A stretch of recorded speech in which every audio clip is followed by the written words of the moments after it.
Field of 12 after dark. And as we are every Monday, we are here to break down the biggest news from college football this weekend.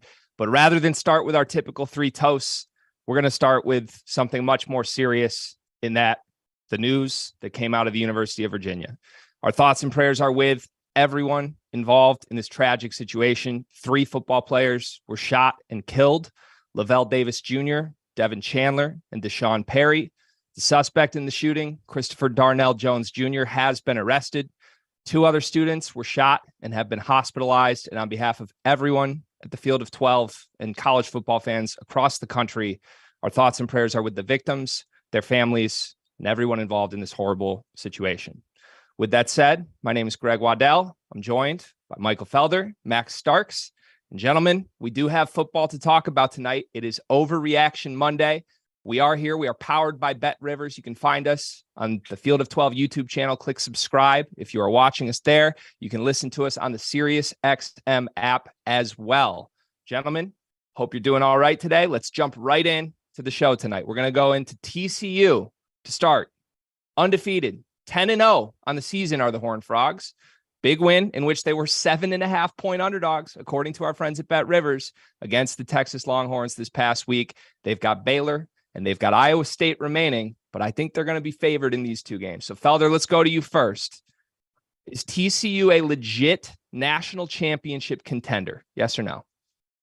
Yeah, absolutely. Why wouldn't they be? Max, like, you correct me if I'm wrong, but why wouldn't they be a legit contender? This team keeps finding a way, and they found a way when they were a 7-point dog, and they found a way to make it happen.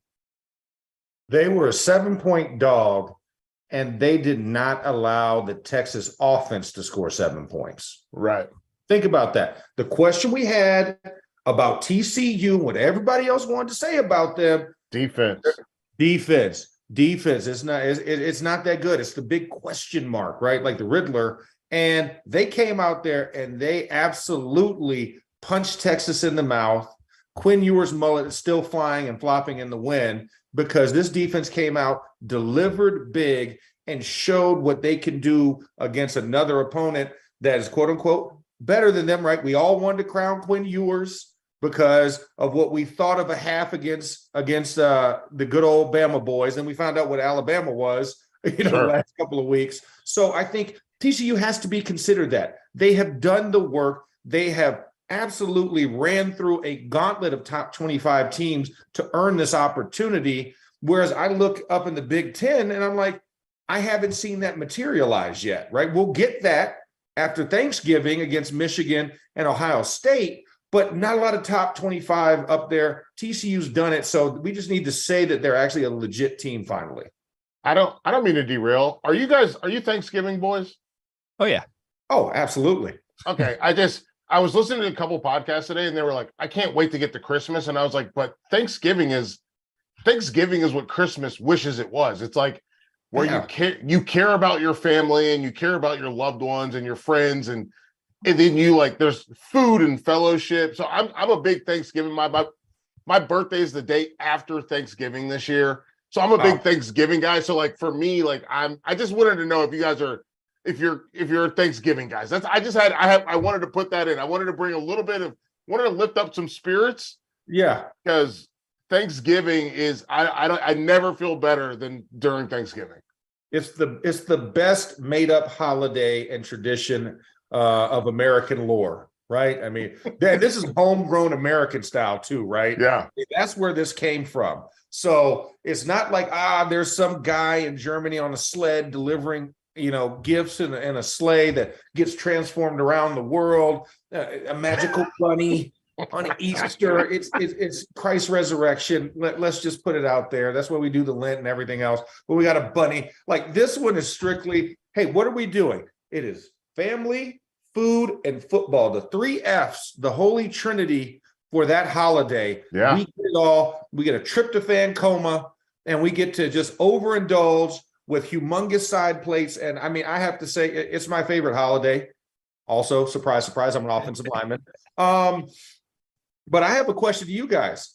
Favorite dishes, entree and side. I want to know these 2 from each of you, and I'll give you mine. Greg, I want you to go first. I mean, first of all, you're a Midwest guy, so like I'm expecting some sort of casserole. I'm a Midwest guy.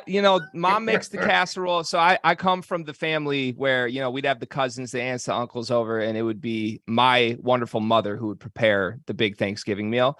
So I feel like I have a lot of different ways I could go with this. She's probably going to end up seeing this clip somehow. But what can't be topped is her stuffing on the side dish. Mom's stuffing is top notch. And growing up, I was not the biggest stuffing guy. It was an acquired taste. Now I'm 2 weeks out and I'm craving it still to this moment, gentlemen. In the turkey or outside of the turkey? I've had both. I prefer in the turkey, but I won't hate either way. You natural drippings. You got to get that. Right. All right. What about the main dish? Which meat do you have to have? Because some people vary on this. What is your main meat of choice? I'm a white meat turkey guy through and through. That's all it is. Traditional. There it is. Fried or oven roasted? Oven roasted. Okay. All right. Okay. Felder? Come on, I've been frying turkeys for my family since I was 14 years old. There it is. 14. There it is. So half my life, more than half my life. I'm 38. 38. So that's 20 for 24 years. I've been frying turkeys. Yeah. I got my own bourbon butter injection that I use. Oh God. And I love it. So give me a fried turkey. But here's the thing I'm the most excited for. This my grandpa passed away a week and a half ago. Oh my gosh, I'm sorry. It's okay. He was 90. We're okay. Yeah. But and Max, for a black man, come on. Yeah. Hey, listen, that's 2 lifetimes right there. So but my dad and I are going to do Thanksgiving together, and he's bringing over his turkey fryer, and we're going to fry turkey side by side so that we can get the double burrs that we need. Boom. Boom. Ready to rock and roll. But if we're going sides, listen, I love a baked mac and cheese. I love stuffing with the giblets and the turkey in it, but I'm going to say this is an underrated side. I'm going mashed potatoes with giblet gravy. Ooh, wow. Ooh, I like it. I like you freaked it a little bit. I like that. Yeah. What do you? Okay, give me what you got. I mean, for me, it's Cajun fried turkey. I mean, you can't really get much better than that. And I'm a dark meat guy. Yes, same. Give me the juicier meat. It's a little bit on the underside, right? The sun don't shine down there that often. Yep. And it has just a certain flavor where everything. The injection, it just seems to pull right at the bottom. It's a little bit of giblet glaze at the bottom, and it puts you in a happy place. I'll just say that. So that's my first. Now sides, like you said, my wife's baked mac and cheese in the Dutch oven. Yes, I mean colossal. Just you get it out with like a pie, with like the pie slicer, and it's like you're getting slices of it out. I mean, listen, it's however I can get it. Cause when you get that good cheese glaze on the outside with a little bit of butter, like it caramelizes almost like a pie that you can cut it out. I mean, it's tremendous, but I'm a guy, like I'm also, my family's from the Midwest. So my mom's green bean casserole is still partial in my heart. Ooh. And I still get my wife to continually try and make it. She's like, I do not do casserole. I'm like, listen, just for me, make a small one, right? Just for me, and I'll be the only one that eats it. You're my wife. You are my wife. You're my wife. My wife's from Michigan, and she's like, "Can I just get a little bit of green bean?" And I'm like, I'm from the South. We don't eat this. Exactly. And my mom, being from Michigan as well, right? Living in Florida, that was the one thing that she brought. Everything else, though, it was mac and cheese, collard greens, black-eyed peas. I mean, the whole gamut. We had a rice-based stuffing that was like amazing, and then of course we had the traditional in the turkey stuffing as well in the oven roast. So I mean, I had it all. I know we got to get back on track, but let's get back on track. Listen, all I'm going to tell you guys is I'm making cornbread this weekend because you got to let the cornbread sit out for 2 or 3 days. Yes, so it can get stale. So you can make cornbread stuffing. It does not go in the turkey. It goes in a pan, but I use turkey stock. And guess what? I've already cooked the turkey.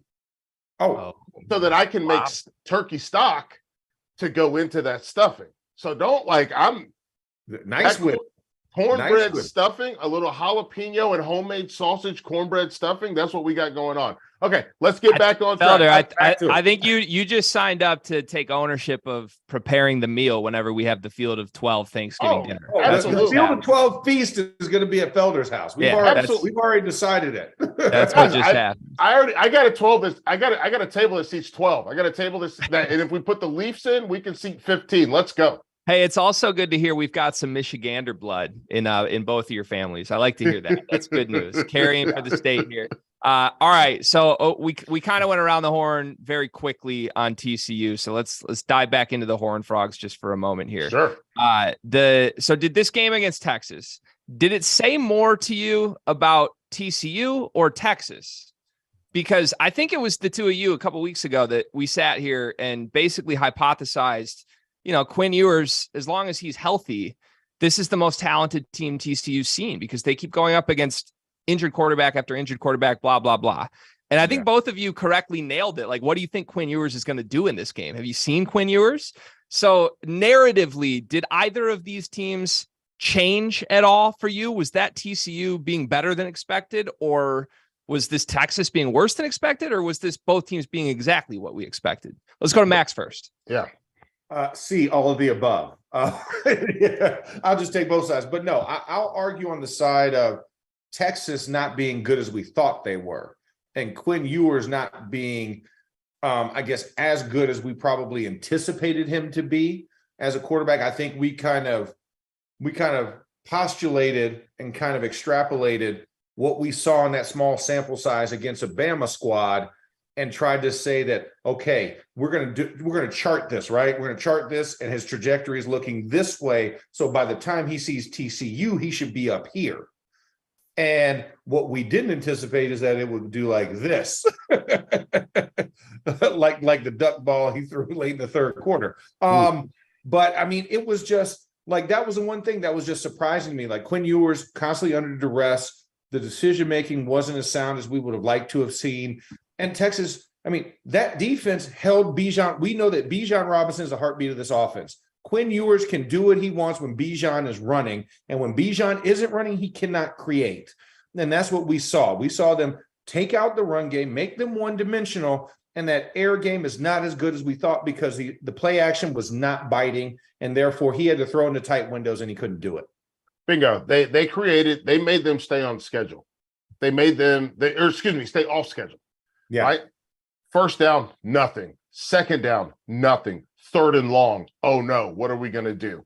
And for Bijan was 12 carries for 29 yards. Uh-oh, we're in trouble. Because he went for 209 yards the game before against K-State. A K-State team, I don't know if we're even going to get to them. Can I just say that Kansas State, two out of three of their last games, they just came through and rattled somebody's cage and just beat the hell out of them. Unbelievable. But when you get back to TCU and Texas, I think the big thing is, I think Quinn Ewers he's a guy that hadn't played football for a year. Hadn't played in a game in a year. Yeah. And then to expect him to come out, and then he got hurt, and expect him to come out and just be like magic, he's not a dime that's top of the line. That's not, you know what I'm saying? It's not calculating. And then we also got to see TCU in moments push the bar. They got to push it. And we'll get to it when we get to our 3 stars, but I just thought that TCU, they outclassed them. And I don't think we learned anything about either team in this game. I think what we did was see everything that we knew about these teams manifest itself, if that makes any sense. Yeah. Well, definitely does. It manifested for a majority of the rest of the squad, but Quinn Ewers was the one that really got to me. I was just you were sold on him before? No, I'm just saying what everybody else was talking about. So I'm just going off the hype of everybody else. I was waiting to see. I was listen, yes. I already had trust issues when he left Ohio State. Okay. So you know what I'm saying? So I was why is this dude going down here? We'll see what happens. I'd rather him sit and wait. And now we saw that he's not quite done yet. Needs to stick the bun back in the oven. He's got work to do. Yeah. You know who did not enjoy this game, but also maybe deep down, maybe just a little bit enjoy this game? Arch Manning, who was in attendance at this game. I know his head's spinning a little bit. I'm just saying. All right, that's enough TCU talk. I'm sure we will hit on them much more later this week and then even in the weeks to come, because at this point, they are right on track to make the college football playoff. Something I've been saying week after week after week was not going to happen. So credit to the Horned Frogs. Let's move to the strongest conference in college football. I've been even referring to the college football playoff this year as the SEC Invitational, where we have the LSU Tigers right now sitting with 2 losses, but headed straight to the SEC championship game with a chance to knock off the number 1 team in the country and a chance to make the college football playoff. If LSU can win remaining schedule throughout the rest of the season, UAB and Texas A&M, can they really be the first team in the playoff era to be the first 2-loss playoff team? Felder, what do you think? Can they? Absolutely. Absolutely. Is that a different question than will they? Yeah, exactly.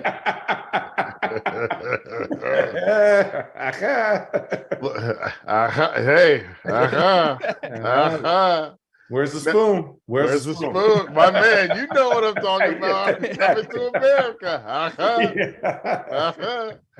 No, listen, I said this last week. I think that Georgia is they're better than everybody else in the SEC. I don't know what that means for Ohio State. I don't know what it means for a couple other teams, but I think in the SEC, they have the ability to score 40 points. And they have the ability to play defense that won't let you get to 20. And I think that's important. And they play a defense that's very similar to Arkansas, where they are not scheme, but discipline.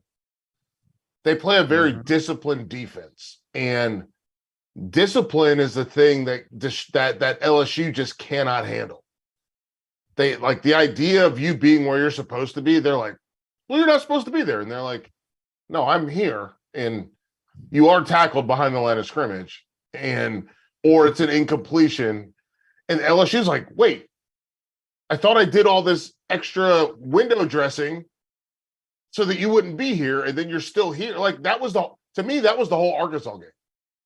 Was them being like, you're not supposed to be here.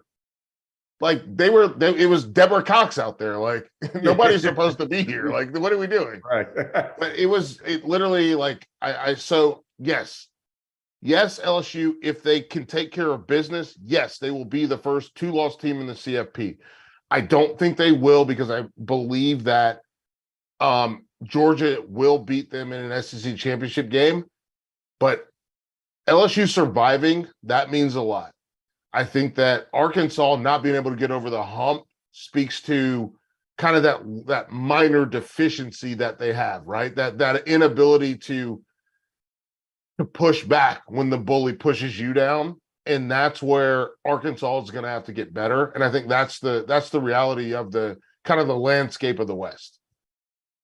Well, and I think more so when you think about it, right, Felder? I mean, you think about this, Arkansas went into that game and it wasn't KJ Jefferson. No, right? It's Hornsby.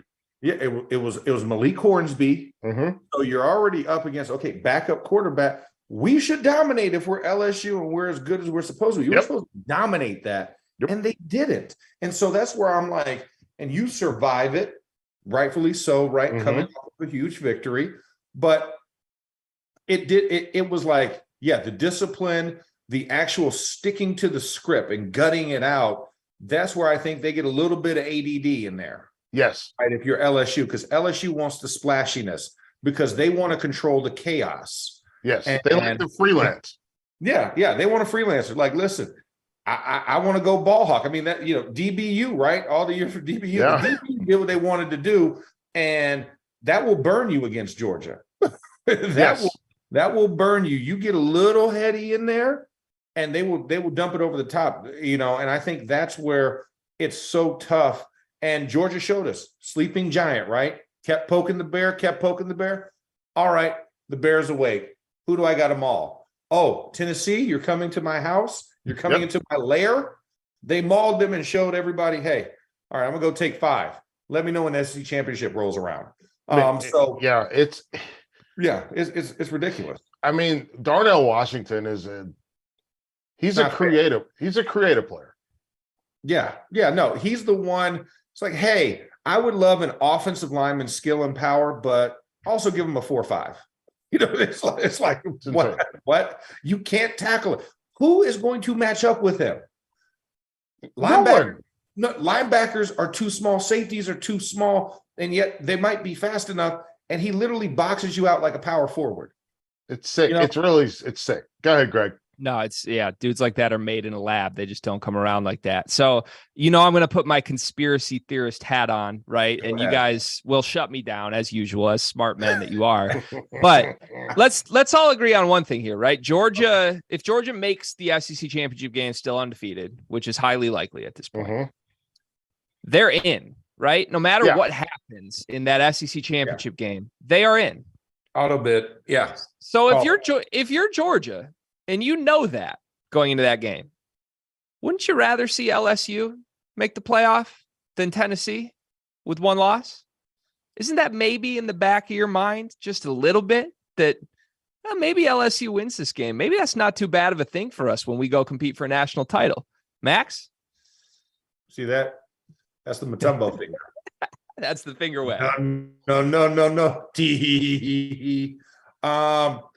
You are judged in football, and especially in the great southeastern region of the country.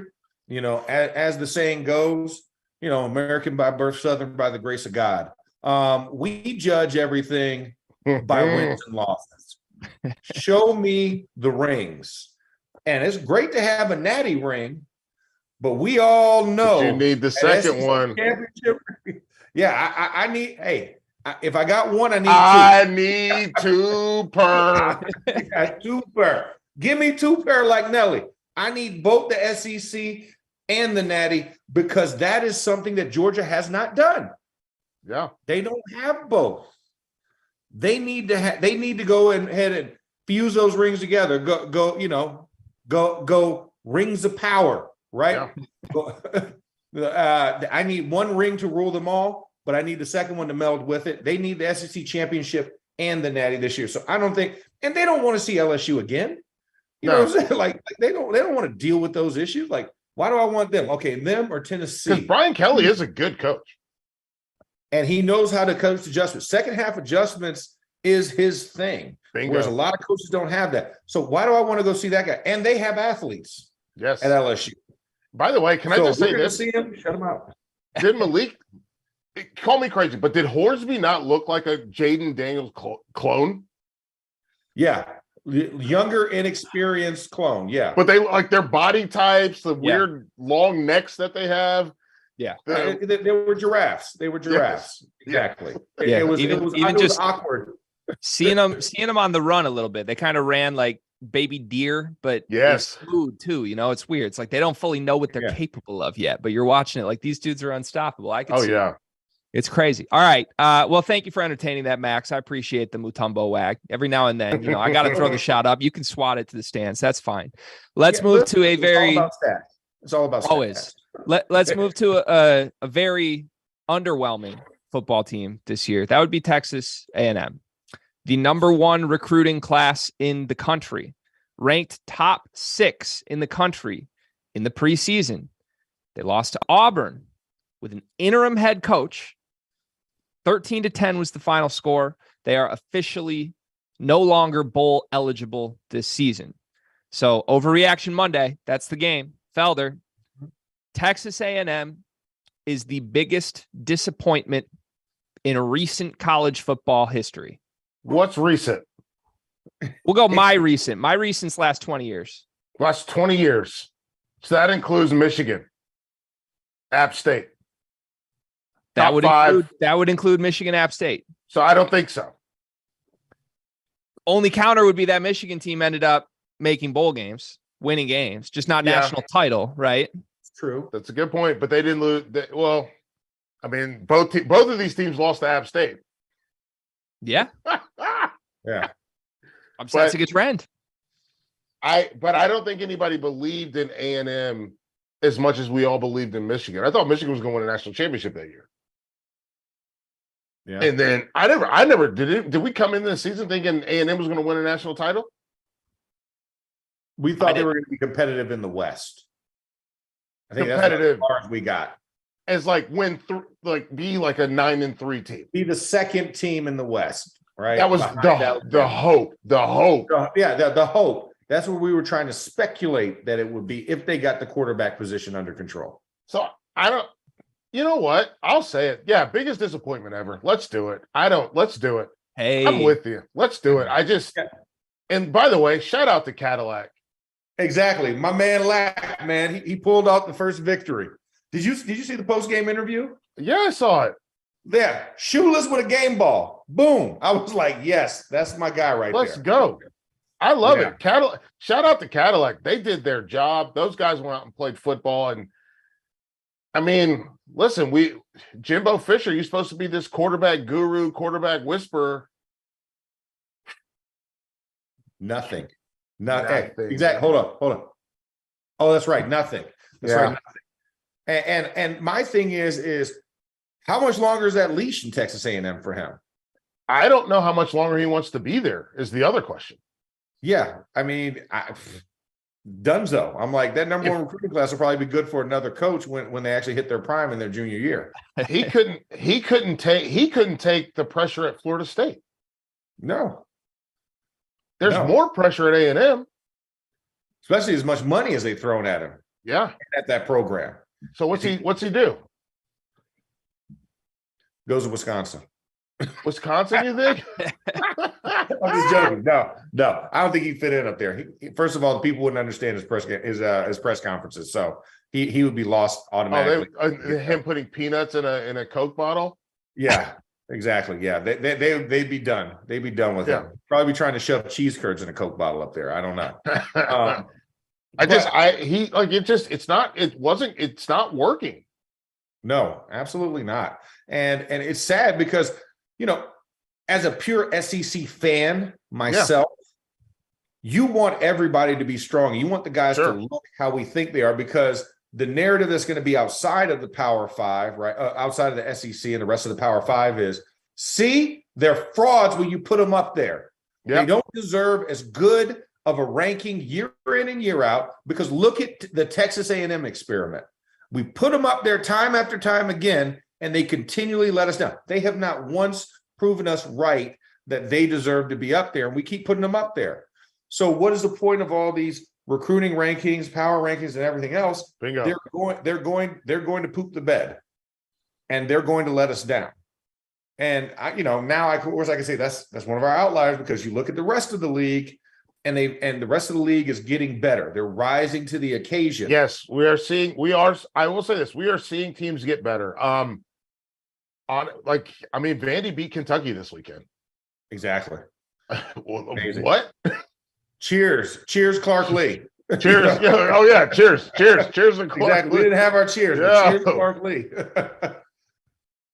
And is that a Jimbo thing though, or is there anything institutional at A&M that's contributing to this? Because what do you got, Felder? It's a little column A, a little column B. Okay.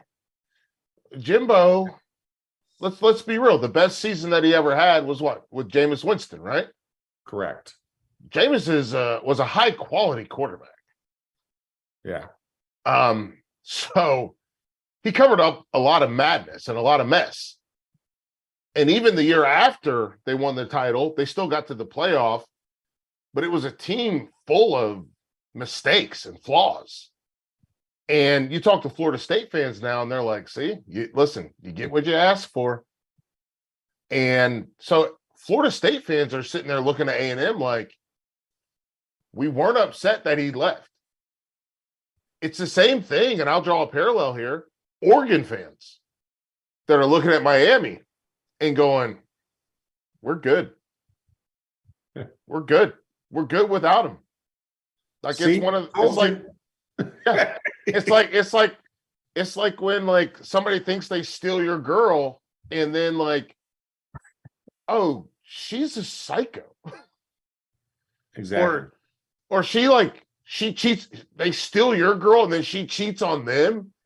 Yeah. And you're like, yeah, I know. I've already experienced this. I've already gone through what you're about to go through. You saved me the headache. Yeah. Thank you.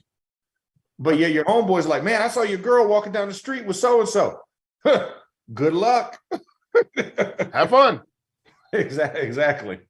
Yeah. I'm just picturing the I don't know if you guys have ever seen the show, but How I Met Your Mother, very just a sitcom, right, from the last 10 years where they've we got know the How I crazy Met hot Your scale. Mother. They've got the crazy hot scale, right? Yes. And there's a very clear correlation to crazy and hot. Well, I don't know that I'd call Jimbo Fisher hot, but he has some pretty sexy recruiting classes. See, I would flip it around. Yeah? I would say, I don't know if I would call A&M sexy. Okay. I think that they're crazy. Yeah. But I don't know. See, you see what I'm saying? Like I think Jimbo is a good coach. He didn't forget how to coach football. I do think that he's not as good as we maybe have treated him in the past. I think he is an okay football coach. I think he's a good football coach. I don't think he's a great football coach. And I think the difference between being a good football coach and being a great football coach that's important to note, right? Yeah. Because there was Urban Meyer is a great football coach. Maybe not the best person, but he's a great football coach. Nick Saban, obviously, great football coach. I think Gary Patterson, there was a time in there where he was a great football coach. Chris Peterson, there was a time where he was a great football coach. I think Jimbo with Winston was a great combination and a good football coach. You see what I'm saying? Like it's hard to be a great football coach. Yeah, and we're quick to crown, and I guess now where programs are so quick to get off of coaches, because they want the microwave effect. That's where we don't really get the tenure. Yeah, can determine greatness from good year. Yes, right, because it's usually a stepping stone, and they're gone.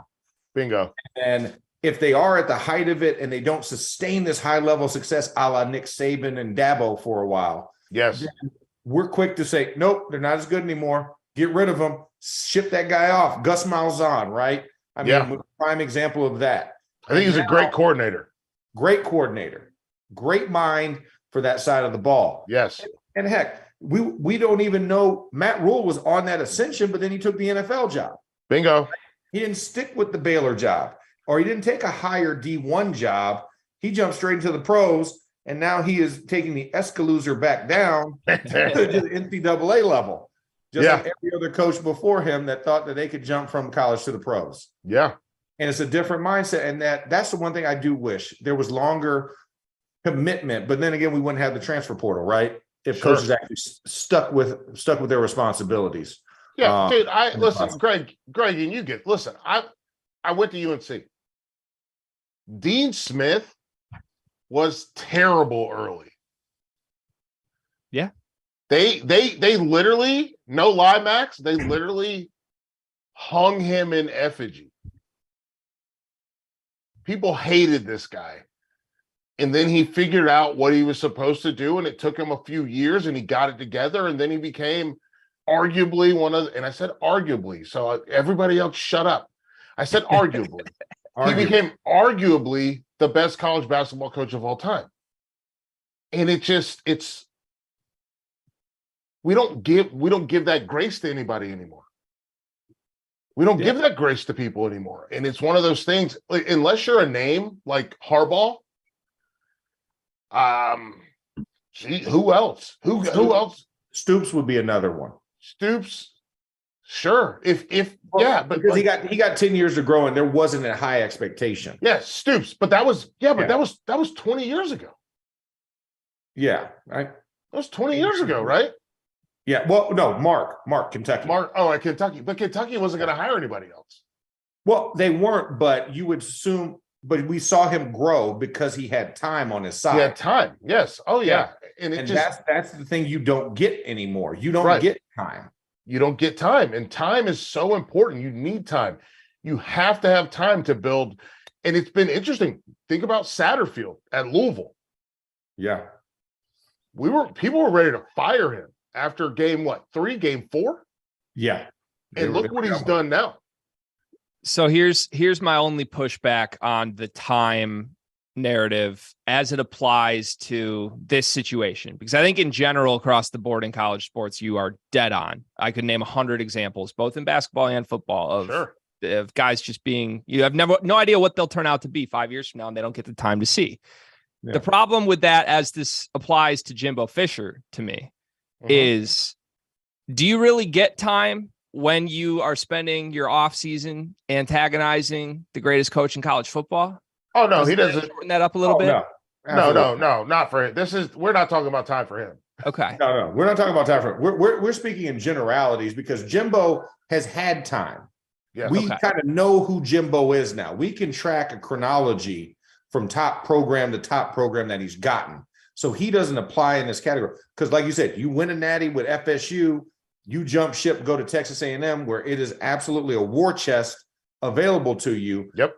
And every resource you can think of, and he's fumbled the bag every single time. It's literally like showing up into a kitchen that has every single thing top of the line that you could ever use, and then you still burn the bread. Like what happened? Well, the flour was old, so I wasn't sure about, I didn't know what kind of, this is a different sugar than I'm used to using. And it's turbinado or sugar in the raw. You're trying to figure it out. Yeah, no. Yeah. And the fish, I don't know, this fish was turbo, but I don't know if it was fresh turbo, and like, what are we doing? Like, I'm like, no, come on, man. You're supposed to be doing this. Yeah.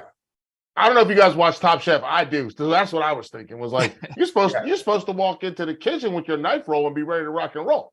No, I watch Chopped. So same type of thing. Like, hey, whatever you give me, that's what a great coach is, right? Is Chopped. That's what is that? Bear Bryant in the basket. We gonna make it do what it do. That's Bear Bryant. Isn't that Bear Bryant? Yeah, absolutely. A good coach, the best coach can take his, and he can beat you with yours, and he can beat you with his. Like, that's exactly, and that's not what we're seeing right now. No, absolutely not. And that's where now you have to come to that crossroads where you have to make that decision. I think this is one of those moments where it's gonna be interesting to see how it moves forward after that. Yep, exactly. At the end of the day, it don't make dollars, it don't make sense. And Jimbo is owed a lot of money. Yeah. But what's that headache look like? Yeah. Right.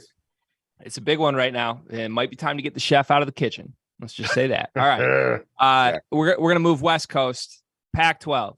Whew. Rough week for the Pac-12. I mean, my goodness. R.I.P. Oregon goes down.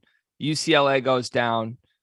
Has the Pac-12 cannibalized itself? There's no way that a Pac-12 team gets into the college football playoff at this point. It would be USC or bust, I think. But yes, I think there's too much damage at this point. I think even if USC runs the table, I don't think anyone takes them seriously. Max, what do you think? Yeah, I think they do. I think they do if they come out with that unscathed with the Pac-12 championship in tow from Vegas. I think that is your only hope, because they were ranked so high in the preseason. And if they come through and it's just one loss, then you're good. Now, it really severely hurt it. If you're George Kliavkoff, you woke up Saturday morning feeling good, right? And you were like, man, I got three in the oven. I got three. Follow the kitchen metaphor. Yeah, exactly. Stay with the kitchen metaphor. I had three in the oven. And then by the end of the night, by the time that Pac-12 after dark game ended, he's sitting there, man, I just got pound cake. I had this 3-tier cake. I had this red velvet. It was looking good. All gone. I'm dealing with the pound cake that is USC. And you have to now make that pound cake last. And it's going to be tough, because you're going to see a UCLA team. Not this weekend, but next weekend. Or no, this weekend. This weekend you're going to see them. And it's in their spot. Yep. You got embarrassed a year ago, because I was at that game. That's what Hintz would left the door open for Lincoln Riley to come in. They're going to be pissed off about the way that they played against U of A. Yeah. Jed Fish, another one. Get 2 taps up top for Jed Fish and company. I mean, doing the job in U of A. Bear down, right? And they're going to be pissed off. And guess what? Guess who does not want to see USC in a Pac-12 championship? It's UCLA. Yeah. And they don't want, so they're going to do everything in their power not to allow USC to get there. And I think they do cannibalize themselves and kick themselves out of it, because that's a lot of pressure for a USC team that's a little bit shaky. Now, I know that Utah defense pretty darn good, but at the end of the day, USC's gonna have to overcome a lot if they want to have it. But it has to be with that championship in hand, and it has to be with only 1 loss. 2 losses, they're out of it. USC, if USC's 1 loss, they're in. Yeah, they're in. Let's not forget that this is a television show, and you know what you have to do. You got to get the whole country involved. USC in gets everybody involved. You get some players out on the West Coast, you're having a good time. Because I don't know about you guys, but I've been to Vegas and I've been to LA. And if you can get LA and Vegas involved, now you're gonna have some fun. Not wrong. I'm not wrong, am I? That's not wrong. There's a lot of gentlemen watching the show out there nodding their heads like, yeah, Felder. And if it's Field of 68, you know that they're there every March for March Madness, baby. There we go. Yeah. Bachelor parties galore that week. Yeah. But so the thing for me is you're talking about USC, UCLA. I'm looking at Oregon and Utah. Oregon and Utah is that, like, for me, ooh, buddy, that's the game. Yeah. Because that's the game. What is that? Today's what, the 15th? Yeah. Yeah, that's 14. this weekend. 14. Yep. 14. So that's this weekend. Yep. That's the game. Because you look at those standings and ooh, Oregon and Utah are the team that nobody wants to play.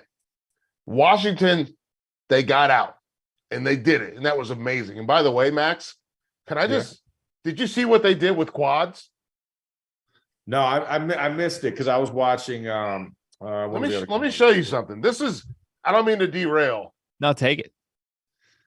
So we're used to seeing quads look like this, right? Yeah. So they did this. So they had bunch quads with a running back. This is a running back outside. Oh, did he flip? Did he motion out of the backfield or line up pre-snap? He lined up pre-snap. Oof. And so they were playing cover 1. The linebacker had to go all the way outside with him. Oh, and then it was corner, money, safety, cover 1. And everyone's like, what are we supposed? I don't know what we're supposed to do. They're like, literally, Oregon was like, what are we supposed to do? Well, I think, and that's the beauty, right? When you get something so wild, like that, like, who would have thought we're going to put a receiver position outside of a bunch that's now playing? You got a running back outside a bunch. Yeah, and so essentially you got a triple slot. Yeah, that's congealed to get, like, that's just. It was nuts. I love the gamesmanship. That's tremendous right there. I love it. And it just stood out to me. And the guy dropped the ball. I think it was Sam Adams' kid dropped the ball.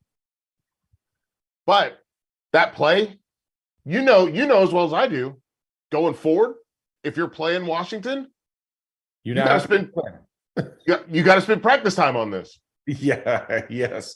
Yeah. And it's always about those one wrinkles. And coaches love focusing in on the wrinkle. Yeah. I saw this 5 weeks ago, but I think they might bring it up against us. What? We need it, coach. No, we have to die. Like going through walkthrough and being like, we got to figure out and adjust to this. Exactly. We got quad bunch running back. Give me it now. Run it back again. No, you were out of position. Yes. And you've diverse. I mean, but that's the beauty of it, right? Now that you have that, but I'm right on with you. Oregon and Utah, Washington, I'm sorry. Or you said Utah and Oregon are two teams you don't want to see. Yes. Because those teams they bring out the bully, especially Utah. Utah brings out the bully stick. Yes, they're tough. Yeah. They're like, we're not going to be cute.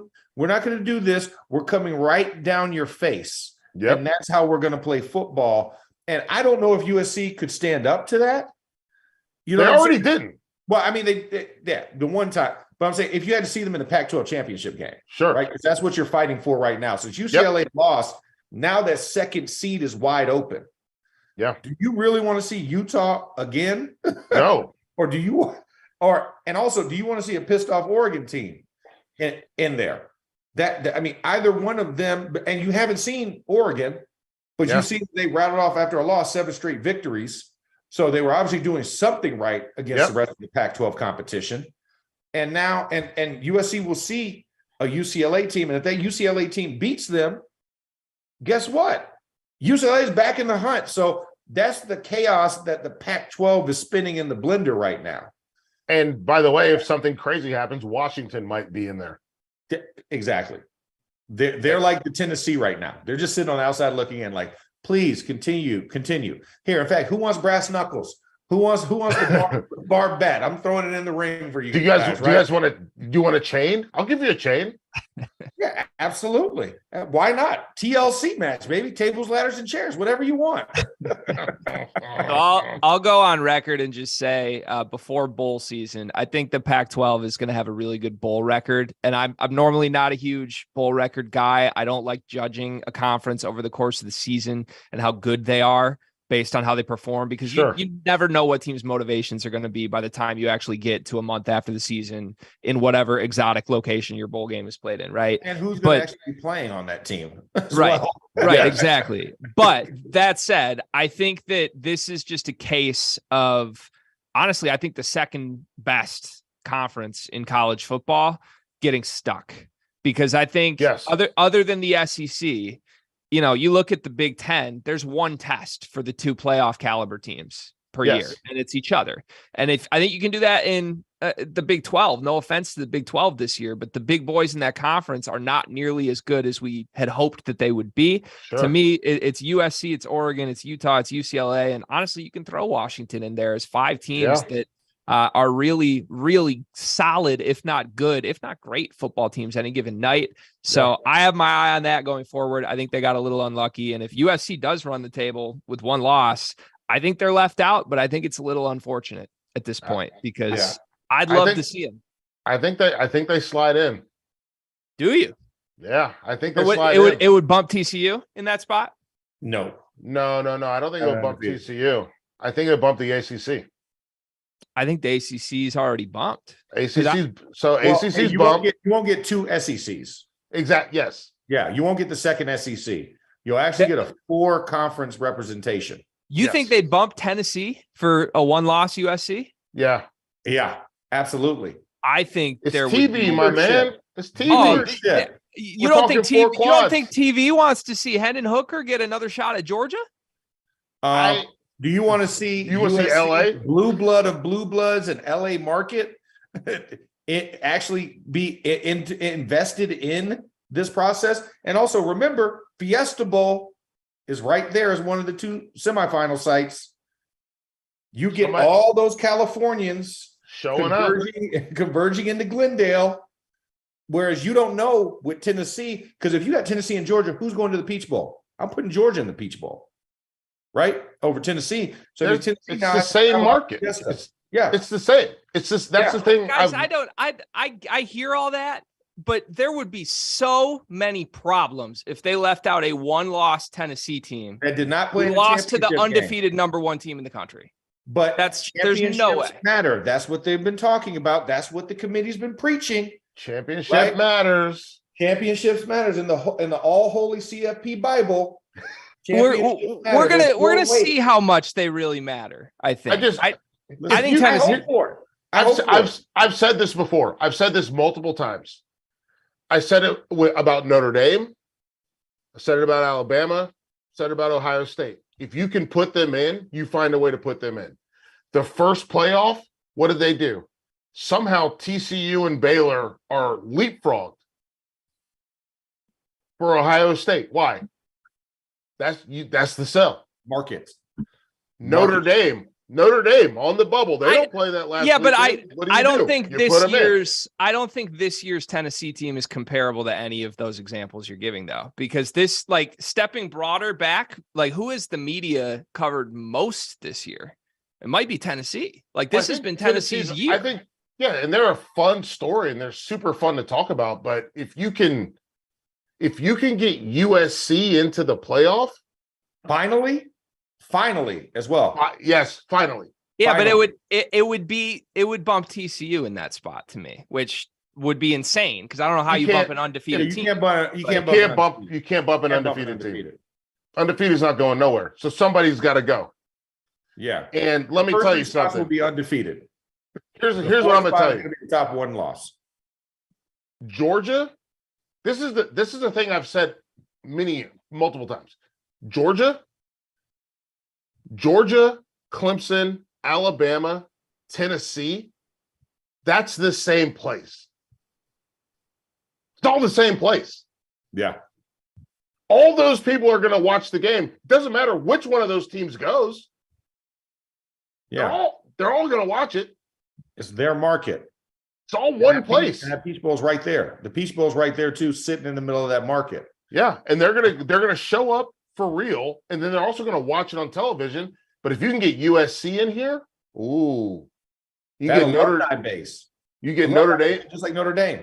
Yeah, right. You get Notre Dame in here. International fan base and alumni base. They will come. They will scour the earth to find a way to get into Glendale. And listen, that's one. I just look at it. It's about money at the end of the day. Greg, you're a hoops guy. You guys determine all this stuff based on a lot of different things. We got a system that has operated for years on who's going to buy these tickets. Exactly. Yeah, you're right. I mean, why do you think Duke and North Carolina always magically end up with a 1 seed somehow? You're not wrong at all. I just think that this Tennessee team. Oh, I think they light. I do. I think they should be considered for it. Absolutely. Yeah. They're the first two out. They're in the first two out position. They're right there at the 5-6, and they need somebody to not be undefeated. Right. That's their saving grace. Bingo. But somebody of the three that can possibly stay undefeated, or four, if you can't. Okay, Michigan, Ohio State, TCU, and Georgia. And after Ohio State, Michigan. So there's only three. So there's only three. One of those has to have a loss. The one they can't have a loss is USC. Yeah. That's exactly. You know what? That's the best way to put it. The one team that Tennessee needs to get a loss is USC. Absolutely. I agree with that. I concur. Yeah. All right. Well, we'll see what happens for USC down the stretch. Still a long way to go for that team. 5 minutes left in the show. We're going to do our 3 stars in just a couple of minutes. Quickly, though, let's talk about going from a good conference to a second best conference. I think I call them in the country, right? Let's talk about the worst division ever, the Big Ten West. It's got to go to the Big Ten championship game. And I don't know if you guys have seen the latest scenarios. Illinois could have easily clinched the division about 17 times. They've now lost back-to-back games, blowing that. I don't know who you put in. Minnesota, Illinois, Iowa, and Purdue are all currently tied for first. Obviously, there's still some overlap there with teams that have to play each other, so it will get sorted out. But, I mean, good Lord, how does any one of these teams become a conference championship participant? I mean, Felder, that's just a bad look for the sport a little bit, isn't it? 1, 2, 3, 4. There's 4, 4, and 3 teams in this division, and they've all beaten each other. This is why the Pac-12 got rid of divisions. This is why the ACC is getting rid of divisions, right? Like this is why, because of this. Isn't that the case, right? Yes, absolutely. Just cut the fat, and so that you do get the best two matching up. The problem with the Big Ten is until USC, UCLA get there, it will probably be Michigan, Ohio State in back-to-back weekends. Yeah. Until otherwise noted. You say problem, but like, wouldn't they rather just have that? Yeah, because wasn't that the Big 12, right? Because they didn't have enough members. It was like, hey, we're going to see another matchup here in the championship game for the regular season. Yeah. That's what you're going to get until, like you said, you get more substance in that conference, right? Teams start to rise up. I mean, because for a while we could argue that with the SEC, right? I mean, the best two teams were in the West. It was either Auburn, Alabama, or Alabama, LSU, right? Yeah. I mean, Mizzou was a flash in the pan when they first came in, but it was more like it's going to be on one side for a while. Now that side's finally caught up to where it's balanced. Now you do have a Georgia, Alabama, and LSU is still good, right? Tennessee comes up. So now you get more balance and depth on both sides. But until that happens, I mean, these are the models, and I'm glad that they thought about it, because that's how we felt about Arizona. I'm sorry, about the Pac-12 and that Pac-12 South division, right? It was so bad. And the North was completely outclassing them.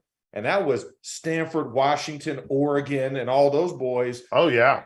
And the South was like, who wants it? USC sucked at the time. UCLA sucked. UCLA was bad. Arizona was bad. ASU, U of A, name it. So I mean, I agree with it, but yeah, the Big Ten West is absolutely god awful. And to my buddies that went to Northwestern that are my close friends, I apologize for putting y'all on blast. But yeah, your side of the it sucks, and it's pretty bad. Yeah, it's not a good look for the sport at all. That's enough time spent on that horrible division. Let's move to some people that deserve some love from us. Our three stars of the week. We've each got a quarterback, we've each got a skill guy, and we've each got a defensive stud that stood out to us from the week that was in college football. We'll do our quarterbacks first, we'll do our skill guys second, and then we'll do defense around the horn here. Let's go to Felder first, then we'll go to Max, then we'll go to myself. Felder, who's your quarterback this week? I'm going EJ Warner, Temple. I know they lost, but I'm going to tell you, when you throw for 486 yards, a few touchdowns, it's not your fault, my man. It's not your fault. All right. Hey, I feel you on that. But I'm going with a victor, an unlikely one. I'm going Jaden DeLora, U of A quarterback, right, baby? Huge. 15 yards and 2 tutties. The man put in work when nobody probably had any inkling of support except for his parents and close family relatives, that were rooting for him. Nobody else in the country was, because you just thought it was going to happen. And he pulled off the inevitable. They started fast from the first quarter on, and they just kept going. And he was managing the game very well. 22 of 28, 315 and 2 tutties. That's a heck of a day. Talk about efficiency.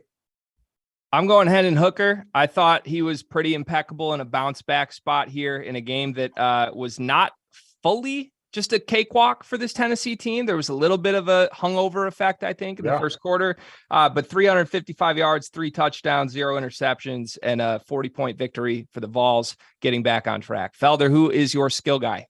I'm going KJ Miller, TCU running back. And listen, it's easy to go for someone that maybe had more yards than him, but I thought he had such an impactful performance against Texas. He's a big part of why they won that football game. Yeah, so we definitely clashed heads here, because I had Kendre Miller as well. I thought in a defensive struggle, he was the difference maker, right? Yeah. Running back to running back, he proved on a day where defense was going to be stout, he cracked the Texas wall. Bingo. And just absolutely made that a different game, allowed Max Duggan to do a lot more, and especially when you're talking about that floater into the end zone to Quentin Johnston, right? Is because of the way that Kendre Miller was running in that whole time. So the play action sucked everybody up, had a safety confused and the DB trying to switch off zone responsibilities. And Quentin Johnston just says, I'm open, throw the loaf, and gets in there. So I give it to him as well.